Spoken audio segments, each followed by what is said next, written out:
आप देख रहे हैं एनएमएफ न्यूज और मैं हूं आपके साथ श्रावनी पटनायक। एक तरफ जहां रशिया और यूक्रेन का जंग लगातार जारी है, सालों बीत चुके हैं, लेकिन दोनों देश के बीच कोई भी समझौता नहीं हो पा रहा। अमेरिका के राष्ट्रपति डोनाल्ड ट्रंप लगातार ये कोशिश कर रहे हैं कि दोनों देशों के बीच जंग रुक जाए, सीज फायर हो जाए, लेकिन कहीं ना कहीं डोनाल्ड ट्रंप इस पूरे जंग को रोक पाने में विफल साबित होते रह रहे हैं। डोनाल्ड ट्रंप की तरफ से कई हथकंडे अपनाए गए, चाहे भारत पर टैरिफ लगाने को लेकर हो या फिर तमाम यूरोपीय देशों को बहकाने के लेकर हो, भड़काने को लेकर हो। लेकिन हाल फिलहाल में जो खबर सामने आई है वो पुतिन की टेंशन बढ़ा दी उस खबर ने। दरअसल 26 यूरोपीय देशों ने यह फैसला किया है कि वो अब यूक्रेन में सेना को और मजबूत करने के लिए यूक्रेन का साथ देंगे, और इस फैसले पर पुतिन ने नाराजगी जताई है।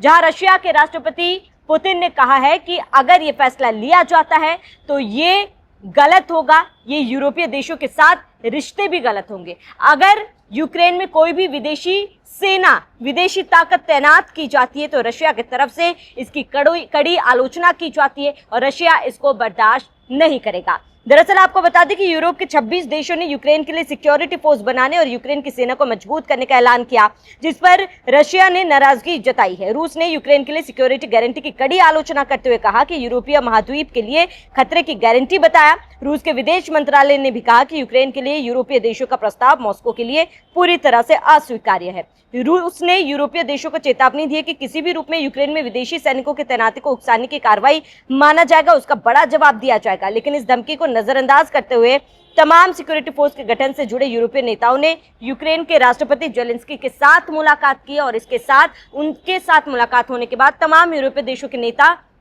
डोनाल्ड ट्रंप से मिले, और जिसके बाद ये फैसला लिया गया कि अब यूक्रेन के साथ बाकी यूरोपीय देश है और तमाम जो सैनिक है वो अब फिलहाल यूक्रेन में तैनात किए जाएंगे ताकि जंग में यूक्रेन को मदद मिल सके। अब जाहिर सी बात है, ये बात पुतिन को बिल्कुल भी बर्दाश्त नहीं होगी।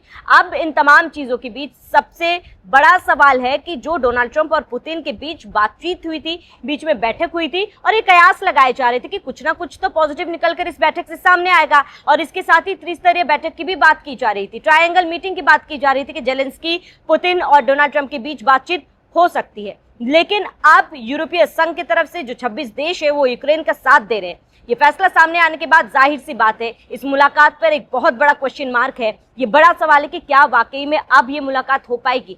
क्या जो बीच का रास्ता निकालकर ट्रंप लाने वाले थे, क्या अब वो रास्ता निकलकर सामने आएगा? जो जंग रुकवाने का सपना लगातार डोनाल्ड ट्रंप देख रहे हैं, पीस नोबेल प्राइज विनिंग का सपना वो देख रहे हैं, क्या अब वो सपना पूरा हो पाएगा? क्योंकि पुतिन ने तो साफ कर दिया है कि अब अगर ये फैसला लिया जाता है तो इसके नतीजे बहुत ही ज्यादा खराब होंगे। अब आपको बताते कि जो यूरोपीय देश है उनका फैसला क्या था। दरअसल बता दें कि 26 यूरोपीय देशों ने यूक्रेन के लिए सिक्योरिटी फोर्स का हिस्सा बनने का फैसला लिया। इस फोर्स का उद्देश्य युद्ध विराम या शांति की स्थिति में यूक्रेन को सुरक्षा गारंटी देना और यूक्रेन की सेना को मजबूत करना है। फ्रांस के राष्ट्रपति इमैनुअल मैक्रोन ने इसकी घोषणा करते हुए कहा कि यूरोपीय देशों के इस प्रयास को अमेरिका का समर्थन भी जल्द मिल जाएगा। इस फोर्स के अहम सदस्य फ्रांस, ब्रिटेन, इटली और जर्मनी होंगे। वहीं आपको बता दें कि यूक्रेन के राष्ट्रपति जेलेंस्की ने यूरोपीय देशों का साथ मिलना उनके लिए एक बहुत बड़ी जीत बताई है। हालांकि भारत की बात करें तो भारत का रुख इस पे अलग है, क्योंकि जाहिर सी बात है भारत रशिया से काफी ज्यादा करीब है। हालांकि भारत भी लगातार इन दोनों देशों के बीच युद्ध विराम के लिए पहल कर रहा है। लगातार भारत कह रहा है कि दोनों देशों के बीच युद्ध विराम होना चाहिए, लेकिन भारत का कहना है कि इस युद्ध को रोकने के लिए ये तरीका बिल्कुल भी सही नहीं है। बाकी तमाम देश जो साथ दे रहे हैं, लेकिन भारत ने कहा है कि इस जंग को रोकने के लिए कहीं ना कहीं कूटनीति तरीका अपनाना होगा, और कूटनीति तरीके से ही रशिया और यूक्रेन के बीच जंग को रोका जा सकता है। लेकिन अगर इस तरीके के कदम उठाए जाते, फैसला लिया जाता है, तो ये परिणाम को और ज्यादा खराब कर देगा, यानी युद्ध की जो स्थिति है उसको और ज्यादा खराब कर देगा। क्योंकि जाहिर सी बात है एक पक्ष का साथ लेकर दूसरे पक्ष को भड़काना, रशिया की तरफ से भी इन तमाम चीजों को लेकर बयान सामने आ गया। रशिया के विदेश मंत्रालय ने साफ कर दिया कि अगर ऐसा कोई कदम उठाया जाता है, यूक्रेन में अगर विदेशी सैनिक को तैनात किया जाता है तो रशिया इसके खिलाफ भारी कदम उठाएगा, यानी कि रशिया शांत बैठने वालों में से नहीं है। इसके साथ ही कई शर्तों के मुताबिक सिक्योरिटी फोर्स के सैनिक फ्रंटलाइन से दूर तैनात होंगे और मददगार की भूमिका में होंगे। वहीं अमेरिका की बात करें तो राष्ट्रपति ट्रंप ने यूक्रेन में अमेरिका सेना जमीनी स्तर पर तैनात करने से तो इनकार कर दिया था, लेकिन हवाई सेना तैनात करने की बात जरूर कही थी सैनिक, लेकिन अमेरिका ने यूक्रेन में सेना तैनात करने का फैसला नहीं किया। भारत के रुख की जैसे कि हमने बात की थी, यूरोपीय नेताओं से यूक्रेन संकट पर बातचीत की और रूस को युद्ध करने के लिए समझाने का अनुरोध किया। इस घटनाक्रम के बाद भारत ने यूनाइटेड नेशंस में अपना पक्ष रखते हुए कहा था कि कूटनीतिक प्रयासों के जरिए ही रशिया और यूक्रेन का ये वॉर जो है वो रोका जा सकता है। दोनों देशों के बीच युद्ध विराम की कोशिश डोनाल्ड ट्रंप ने की, लेकिन वो असफल रही है और लगातार डोनाल्ड ट्रंप की तरफ से कदम तो उठाए जा रहे थे, समझाने की कोशिश की जा रही थी। जहां डोनाल्ड ट्रंप को लगा था कि वो भारत पर टैरिफ लगाकर इस युद्ध विराम में सफल हो पाएंगे, लेकिन कहीं ना कहीं तमाम वो जो हथकंडे डोनाल्ड ट्रंप की तरफ से उठाए गए थे वो फैसले जो है वो निराधार साबित हुए।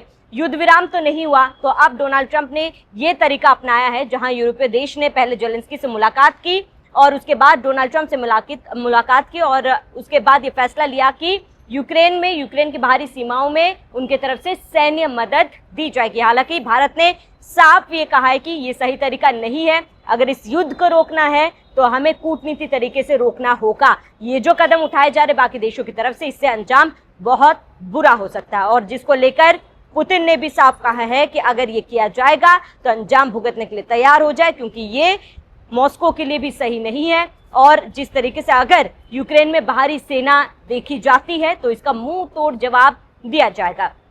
फिलहाल आपका इस पूरे फैसले पर क्या कहना है? यूरोपीय देशों के जो फैसले लिए गए हैं कि यूक्रेन का साथ युद्ध में दिया जाएगा, उसको लेकर आपका क्या कहना है? क्या इस फैसले से वाकई में युद्ध विराम लग पाएगा या फिर इस फैसले के पीछे डोनाल्ड ट्रंप की कोई सोची समझी साजिश है, डोनाल्ड ट्रंप की कोई सोची समझी रणनीति है जो आने वाले समय में देखा जा सकता है? और इसके साथ ही जो फैसला डोनाल्ड ट्रंप ने लिया है, क्या इस फैसले से वाकई में डोनाल्ड ट्रंप को फायदा मिलेगा? क्योंकि जेलेंस्की ने तो साफ कह दिया है कि ये कहीं ना कहीं यूक्रेन की जीत है। जिस तरीके से यूरोपीय संघ के तमाम देश है, 26 देशों ने यूक्रेन का साथ देने का बात की है, वो यूक्रेन के लिए एक जीत है, जेलेंस्की ने कहा है।